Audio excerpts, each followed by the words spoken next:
Good afternoon. Welcome to Mid-Cap Radar. I'm Sonal Bhutra. With me is Vivek Iyer. The markets, they've come off from the highs. Mid-Cap Index is in the red. So some profit booking is what we are seeing. But we do have a power-packed show today. Absolutely right. Earnings season has started trickling in. Quite a few numbers, especially in the broader end of the markets, have started trickling in, and they'll be interesting to focus on. But first up, let's take a look at the headlines. Stocks continue their climb higher. Metals and realty and banks are the key gainers, while FMCG, pharma and energy trade soft. Mid-caps cool off from the day's high and relatively underperform. Transformers and rectifiers surges on the back of a good set of quarter four earnings. Profit after tax is up nearly 3.5 times to 40 crores, while revenue jumped 17% on a year-on-year basis. Real estate stocks are buzzing on the back of quarterly operational updates. Godrej Properties surges nearly 4% after the company reported its highest ever yearly sales. Their FY24 bookings come in 61% above their own guidance. Sterlite Tech rallies after the company launches QIP to raise funds up to 1,000 crore rupees. Sources say that equity dilution post QIP is likely to be 22% of the overall outstanding equity of the company. Okay, those are the top headlines. By the way, for the markets, even the Nifty has turned into the red right now. So there's a sharp fall from the highs that we are seeing right now.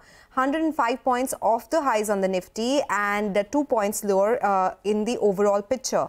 What is not doing so well is the broader market. That one is down around 137 points. That's the mid-cap index that I'm talking about. A Nifty bank that continues to be in the green. However, it has also come off slightly. There's nothing alarming there, but that is something that you should keep an eye out on for. The advanced decline ratio right now is in the favor of decline. So for every 1690 stocks in the green, there are around 2100 stocks which are in the red. This is on the BSE that I'm talking about. But yes, some profit booking which is on the cards. But as Vivek was mentioning, it'll be a busy week. We do have a lot of earnings. You're right.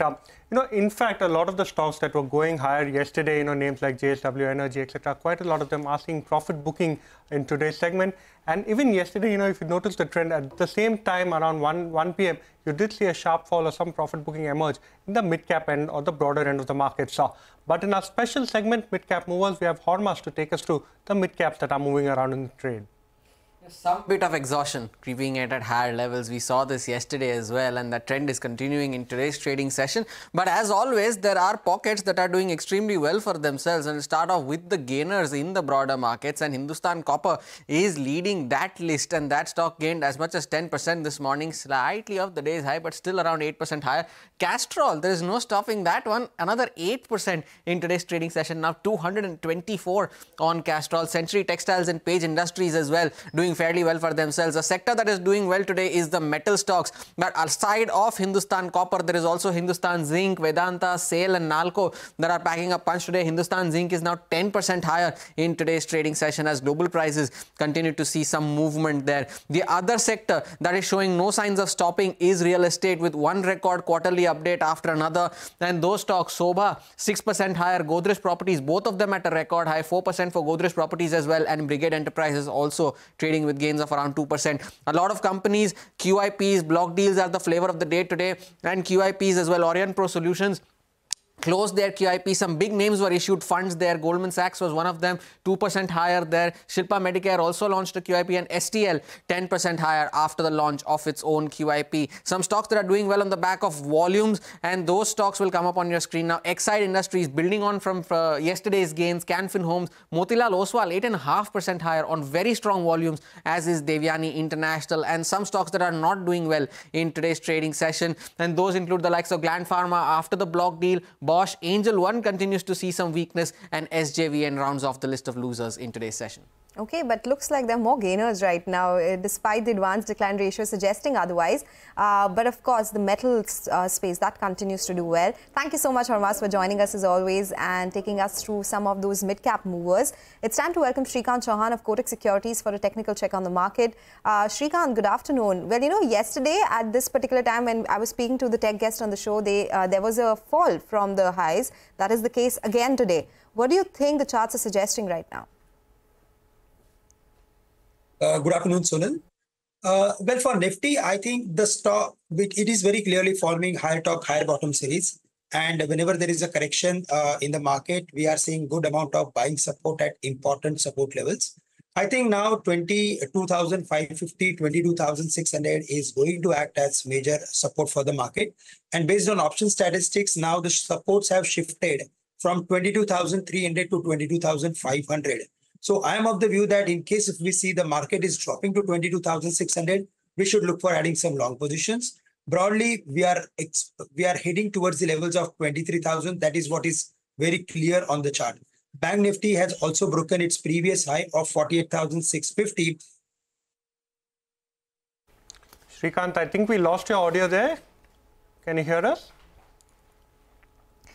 Okay, looks like we cannot hear Srikanth right now, but we'll touch base with him again. Quickly, let's take a look at the markets again, because the real estate pack that continues to do well. Puravankara should come up for you on the screen. That stock is up around 15% right now. Reported its data 2 days back, but the momentum continues again. So that stock should come up for you on the screen as well. 0.7% higher on the Nifty Realty. Puravankara is the one which is contributing there as well. Zinc is the other one. So the metals pack, they continue to do well. So that particular stock is up around 7.5%. We do have a surprise move coming in from SpiceJet as well today. So that stock is up around 5.5%. So there are, of course, a lot of broader market movers that we'll keep talking about. And that's what we are going to do after the short break. So let's do that. That's right. So let's now slip into a short break. Up next, we'll put our focus on transformers and rectifiers in our mid-cap spotlight segment. Stay tuned.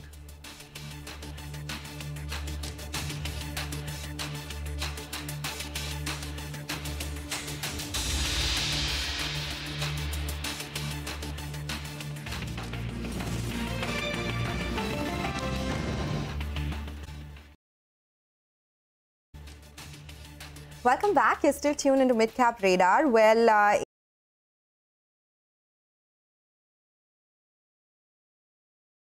the Bank Nifty, that should come up for you on the screen. That one is up around 192 now that we are seeing, because the mid-cap index also continues to be under pressure. Some of these came about, the stock wasn't so high, but today it has made a comeback. Its stock is up around 4% and 6% this month itself.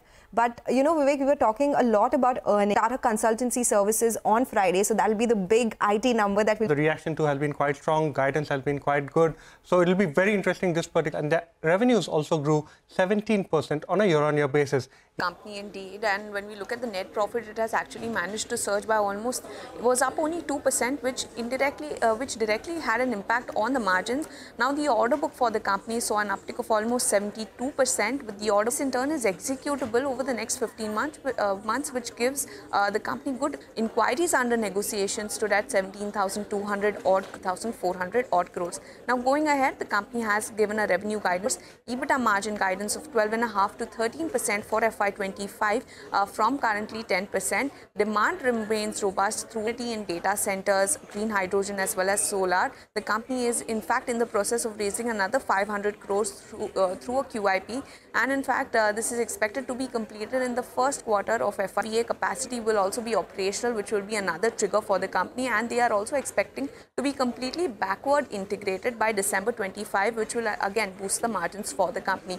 Given these factors, Nuvama has retained a buy rating on the company with an unchanged target price of 575, and in fact they're expecting to see 99% plus EPS CAGR from FY24 to FY27.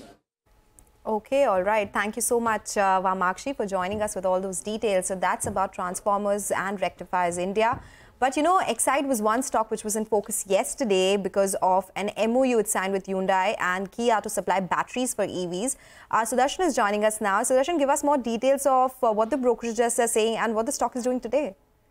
So the stock has risen 20% since the announcement of companies signing an agreement with Hyundai Kia to supply batteries for electric vehicles. Just on Monday, that is yesterday, stock had surged 17%, posting biggest intraday gain since 2006. Now brokerages have returned the stock. First is Kotak Institutional Equities. It maintains sell rating with a target of rupees 270 per share. It says it continues to have sell rating on expensive valuations, but it expects demand growth to outpace capacity addition in the near term, but higher capex intensity and commoditized nature of business to impact return ratios. But JP Morgan is bullish on the stock. It maintains overweight call with it, and target is raised to 480 from rupees 330 per share. It says it is excited by opportunity to step up its penetration of EV battery segment, and partnership with a global OEM allays most investor concerns. Further order wins could be on the anvil, and it increases valuation for EV battery business from rupees 25 per share to rupees 173 per share,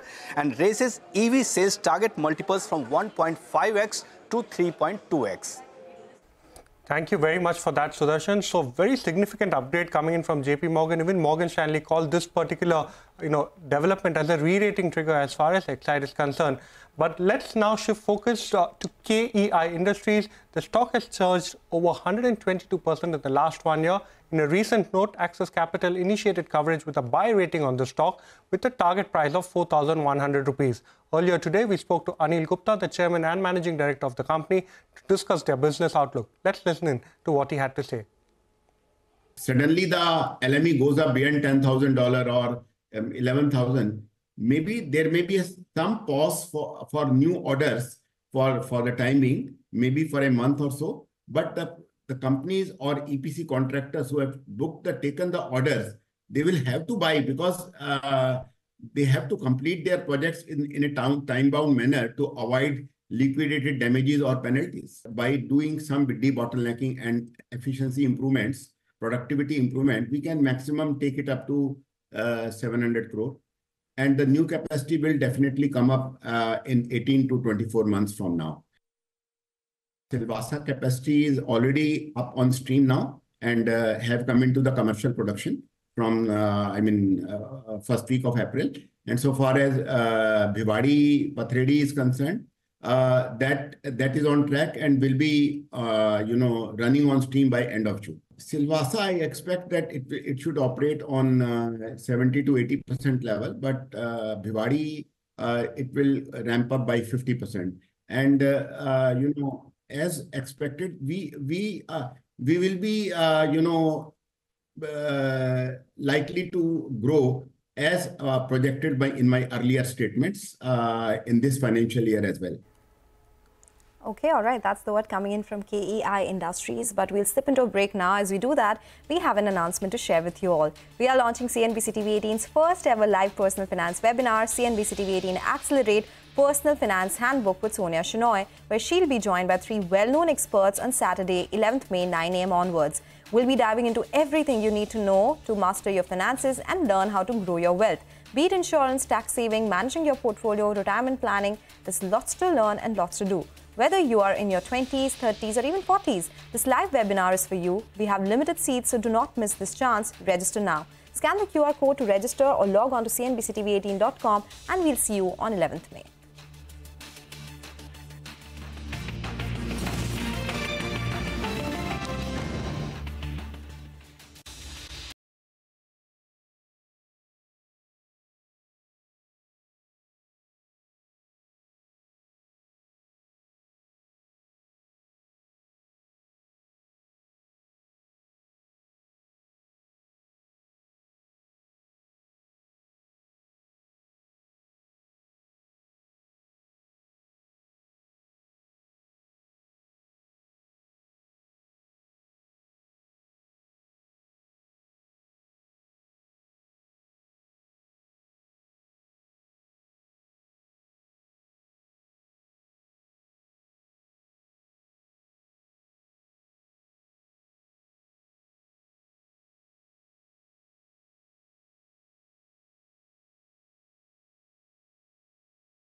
Welcome back. Watching Midcap Radar. Couple of interesting stocks on the radar.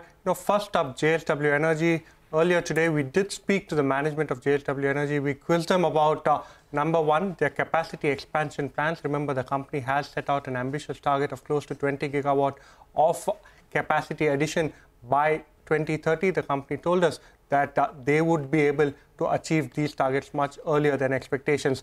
However, markets slightly disappointed and seeing a bit of profit booking on the back of the fact that the QIP fundraise, the structure of that, analysts did expect this particular fundraise to go ahead and give a valuation benchmark as far as their renewable energy arm JSW Neo is concerned, but that didn't happen. But however, the stock itself has run up quite significantly, up almost 20% in just the last 1 month.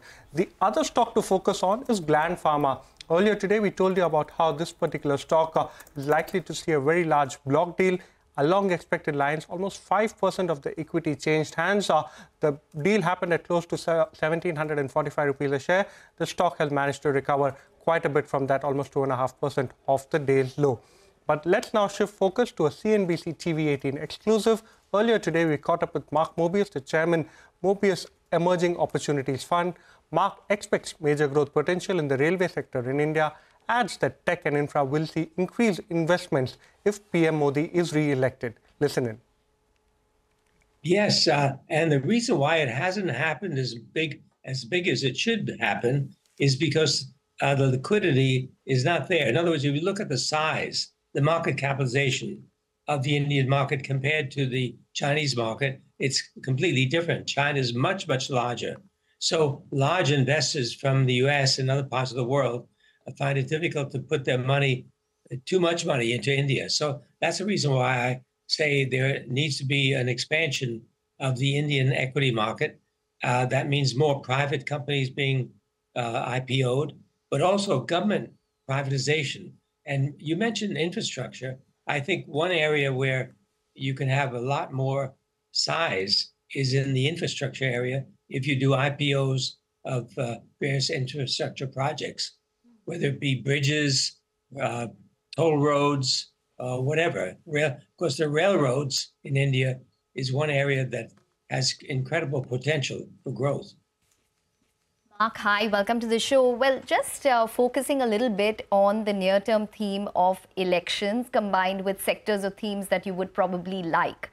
Anything specific? You mentioned infrastructure, but would consumption, financials be themes that you would look at as a run-up to elections and maybe even post-elections?